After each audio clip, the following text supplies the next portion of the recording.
السلام علیکم ناظرین کرام، نئی ویڈیو میں آپ کو خوش آمدید کہتے ہیں۔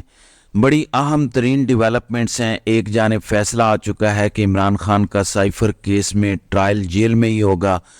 جج ابوالحسنات نے روایتی بغض اور تعصب کا مظاہرہ کرتے ہوئے یہ فیصلہ سنایا ہے۔ وہیں دوسری جانب عمران خان زندہ باد کے نعرے اس وقت اس طرح سے گونج رہے ہیں کہ بڑے بڑوں نے اب وہ پتھر پہ لکیر جو قاضی فائز عیسیٰ نے لگا دی تھی 8 فروری کو انتخابات کی، خان اس وقت چونکہ مینیج نہیں ہو پا رہا، خان کی پاپولیرٹی اس وقت کم ہونے کا نام نہیں لے رہی بلکہ ملٹی پلائی ہوتی جا رہی ہے، بلکہ آپ کہہ سکتے ہیں کہ بہت زیادہ بڑھ رہی ہے۔ بہت سے فیصلوں پر اب نظر ثانیہ ہو رہی ہیں۔ ایک جانب تو کچھ کنسرنز اب الیکشن کی ڈیٹ کے حوالے سے سامنے آ چکے ہیں، ابہام پیدا ہو چکا ہے، جبکہ 9 مئی میں کوتاہی اور صحیح طریقے سے تحقیقات نہ کرنے پر بڑا ایکشن لے لیا گیا ہے، جبکہ فیض آباد دھرنا کیس میں شاہد خاقان عباسی کو بھی بلاوا آ چکا ہے۔ بڑی انٹرسٹنگ ڈیولپمنٹس ہیں، کچھ دیگر اہم ڈیولپمنٹس ہیں، جبکہ جج ہمایوں دلاور کی بھی انٹری ہوئی ہے، وہ میدان میں واپس آئے ہیں۔ آپ کو پتہ ہے کہ یہ جج صاحب عمران خان کو سزا سنانے کے بعد لندن چلے گئے، توشہ خانہ کیس میں یہ بڑے مشہور ہوئے، پھر لندن میں ان کے ساتھ بہت کچھ ہوا، اس کے بعد انہیں ہائی کورٹ میں لگا دیا گیا اور انہیں پبلک میں نہیں آنے دیا جا رہا تھا، یعنی یہ لوگوں کے کیسز نہیں سن رہے تھے۔ اس وقت انہیں تحفظ دیا گیا تھا، جس طرح کا بہترین ٹرائل کر کے انہوں نے تاریخ میں اپنا نام درج کروایا اس بیک لیش سے بچانے کے لیے۔ کچھ دیگر ڈیولپمنٹس بھی ہیں، وہ بھی میں سامنے رکھ دیتا ہوں۔ ناظرین اکرام، سینئر صحافی ہیں سہیل وڑیچ، انہوں نے اس وقت دعویٰ کیا ہے کہ عام انتخابات فروری سے اگست ستمبر تک جا سکتے ہیں۔ سہیل وڑیچ کا کہنا ہے کہ عام انتخابات فروری سے اگست ستمبر تک لے جائے جا سکتے ہیں۔ انہوں نے اپنے کالم میں لکھا ہے کہ گزشتہ روز نگران وزیر اعظم، چیف آف آرمی سٹاف اور پنجاب کے وزیر اعلیٰ سمیت ایک وفد خلیجی ممالک کے دورے پر گیا۔ امید ظاہر کی جا رہی ہے کہ 2 خلیجی ممالک 20 سے 25 ارب ڈالر کی سرمایہ کاری کریں گے۔ ان کا کہنا ہے کہ اگر یہ اعلان سامنے آ جاتا ہے تو اس کے بڑے واضح سیاسی اور معاشی اثرات ہوں گے۔ معاشی طور پر اس سے ڈالر کمزور اور روپیہ مضبوط ہوگا، سٹاک مارکیٹ تیز ہوگی، مجموعی طور پر پاکستانی معیشت دباؤ سے نکل کر صحت مندی کی طرف چل پڑے گی۔ سہیل وڑیچ کا کہنا ہے کہ افواہ یہ ہے کہ معیشت میں بہتری کے بعد فروری میں الیکشن کی تاخیر ہو سکتی ہے۔ کہا جا رہا ہے کہ انتخابات فروری سے اگست ستمبر تک لے جائے جا سکتے ہیں، کیونکہ سوچا یہ جا رہا ہے کہ اگر فروری میں الیکشن ہو گیا تو معاشی بہتری میں ایک وقتی وقفہ آ سکتا ہے۔ یہ بھی کہا جا رہا ہے کہ ابھی تحریک انصاف کے سیاسی ابھار کا مکمل تدارک نہیں ہو سکا، پی ٹی آئی مینج نہیں ہو سکی، پی ٹی آئی کی پاپولیرٹی مینج نہیں ہو سکی۔ تو سہیل وڑیچ کا کہنا ہے کہ انتخابات کی تاخیر کے حوالے سے فیصلہ کیا گیا تو 2 رکاوٹیں سامنے آ سکتی ہیں، پہلی عدالتی اور دوسری سیاسی۔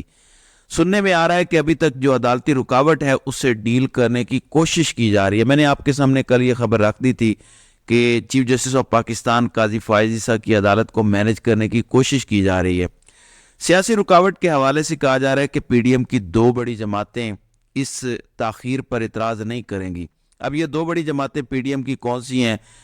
پاکستان مسلم لیگ نواز اور پیپلز پارٹی یا جے یو آئی، اور پاکستان مسلم لیگ نون۔ غالباً یہ جے یو آئی اور نون لیگ کا ہی ذکر ہے، کیونکہ Peoples Party was not a part of P D M. Peoples Party ایک ریئیکشن اس کا دے سکتی ہے اور اس میں بھی پھر ڈویژن ہوگی۔ آصف زرداری اور بلاول الگ الگ پالیسی اپنائیں گے۔ اب وہ الگ الگ پالیسی اپناتے ہیں یا پھر گڈ کاپ بیڈ کاپ بن کے کھیلتے ہیں، یہ بھی ابھی کسی کو نہیں پتہ۔ یہ انہوں نے یو اے ای کے دورے کی خبر سے پہلے دعویٰ کیا ہے۔ دوسری جانب یو اے ای کے دورے کے حوالے سے بھی ڈیولپمنٹ سامنے آئی ہے۔ نگران وزیر اعظم نے ابوظہبی سے قوم کے نام اہم پیغام میں بتایا ہے کہ پاکستان اور یو اے ای کے درمیان اربوں ڈالر کی مفاہمت کی یادداشتوں پر دستخط ہوئے ہیں۔ پاکستان متحدہ عرب امارات نئے دور میں داخل ہو رہے ہیں۔ Army chief general Asim Munir بھی اس فوٹیج میں بڑے کلیئر دیکھے جا سکتے ہیں، وہ ساتھ موجود ہیں۔ ظاہر ہے اس کا ہم تو خیر مقدم کرتے ہیں اگر پاکستان کی معیشت بہتر ہوتی ہے۔ دوسری جانب سابق وزیر اعظم عمران خان کو توشہ خانہ کیس میں سزا سنانے والے جج ہمایوں دلاور کو اسلام آباد میں بطور اسپیشل جج سینٹرل 2 تعینات کر دیا گیا ہے۔ جج ہمایوں دلاور کی تعیناتی کا نوٹیفیکیشن جاری ہو چکا ہے۔ جج ہمایوں دلاور کو 3 سال کے لیے اسپیشل جج سینٹرل تعینات کیا گیا ہے۔ نوٹیفیکیشن میں کہا گیا ہے کہ جج ہمایوں دلاور جوڈیشل کمپلیکس اسلام آباد میں اپنے فرائض سر انجام دیں گے۔ ہمایوں دلاور آج سے بطور اسپیشل جج سینٹرل 2 فرائض سر انجام دیں گے۔ دوسری جانب اسپیشل جج سینٹرل 2 کے لیے کمرہ عدالت جوڈیشل کمپلیکس میں تیار کیا گیا ہے۔ جج ہمایوں دلاور FIA اور سائبر کرائم سے متعلق کیسز کی سماعت کریں گے۔ خیال رہے کہ رواں سال اگست میں اسلام آباد کی ڈسٹرکٹ اینڈ سیشن عدالت کے یہ جج تھے جب انہوں نے عمران خان کو ایک بڑی متنازع قسم کے ٹرائل کے بعد سزا دی تھی، جس کے بعد یہ لندن چلے گئے۔ اسلام آباد ہائی کورٹ نے وہ سزا معطل کر دی۔ اب ہمایوں دلاور کی میدان میں واپسی ہوئی ہے، دیکھتے ہیں کہ وہ مزید کیا گل کھلاتے ہیں۔ دوسری جانب سہولت کاریاں جاری ہیں۔ اب نگران وزیر اعظم انوار الحق کاکڑ کا مشیر، جو کہ ٹیکنیکلی نواز شریف اور شہباز شریف کا بندہ ہے، جو اس وقت وفاق کے اندر بیٹھا ہے، احد چیمہ، ان کو آمدن سے زائد اثاثوں کے ریفرنس میں کلین چٹ ملی ہے۔ احتساب عدالت میں احد چیمہ کی بریت کی درخواست پر نیب نے ہاتھ کھڑے کر دیے۔ نیب کی جانب سے جمع کرائی گئی رپورٹ میں کہا گیا کہ احد چیمہ کے خلاف آمدن سے زائد اثاثوں کا ریفرنس نہیں بنتا۔ احد چیمہ کے تمام اثاثے ان کی آمدن سے مطابقت رکھتے ہیں۔ مطلب اس وقت سب کچھ اچھے کی رپورٹ ہے اور راوی جو ہے وہ چین ہی چین لکھ رہا ہے۔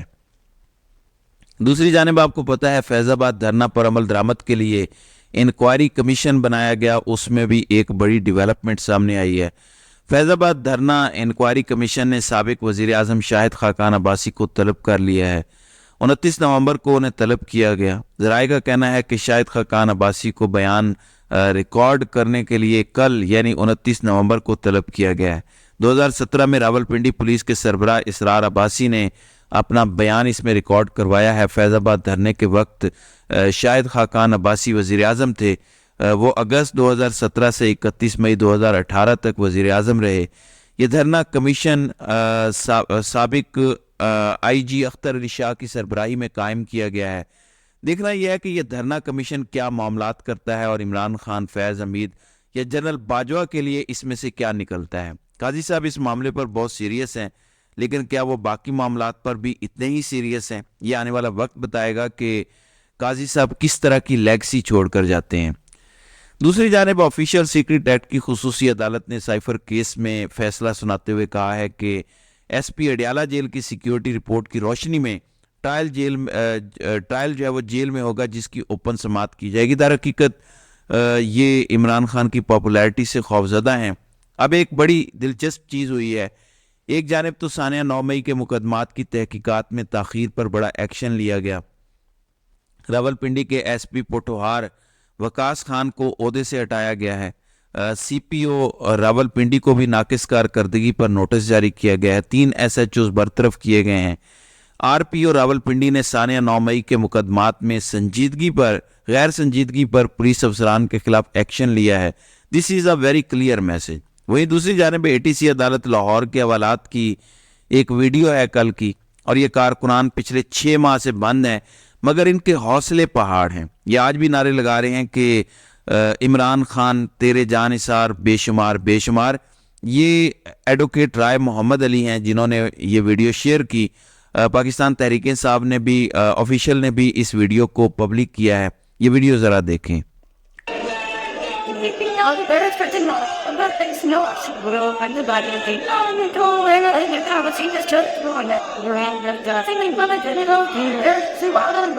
جی ناظرین اکرام، آپ نے یہ مناظر دیکھے۔ وہیں دوسری جانب صورتحال یہ ہے کہ پورے پاکستان میں سچویشن بن چکی ہے۔ عمران خان کا مومنٹم بڑھتا جا رہا ہے۔ اب وکلاء کنونشنز کے ذریعے پنجاب میں بھی آغاز ہوگا۔ ظاہر ہے وکلاء کو اس طریقے سے کاؤنٹر کرنا بڑا مشکل ہے۔ پشاور میں KP 83 حلقہ میں جو ہے وہ سابق ٹاؤن ممبر شاہ زیب کی رہائش گاہ پر ورکر کنونشن جلسے میں کس طرح تبدیل ہوا۔ بڑی تعداد میں پاکستان تحریک انصاف کے کارکنان نے شرکت کی۔ یوں لگتا ہے کہ خاموش انقلاب یا پرامن انقلاب آنے جا رہا ہے۔ ظاہر ہے اپنے ڈیموکریٹک رائٹ کو ایکسرسائز کرنے کے لیے لوگ الیکٹورل کمپین میں حصہ لے رہے ہیں اور اپنی سپورٹ دکھا رہے ہیں۔ یہ ایک صوبائی اسمبلی کا حلقہ ہے جہاں پر ٹاؤن ممبر کے گھر پر یہ کٹ ہوا ہے۔ یہاں پر کوئی بڑا فیس نہیں ہے، لیکن لوگ اس قدر بڑی تعداد میں آ گئے، اور یہ ایک بڑا کلیئر میسج ہے خیبر پختونخوا کی جانب سے.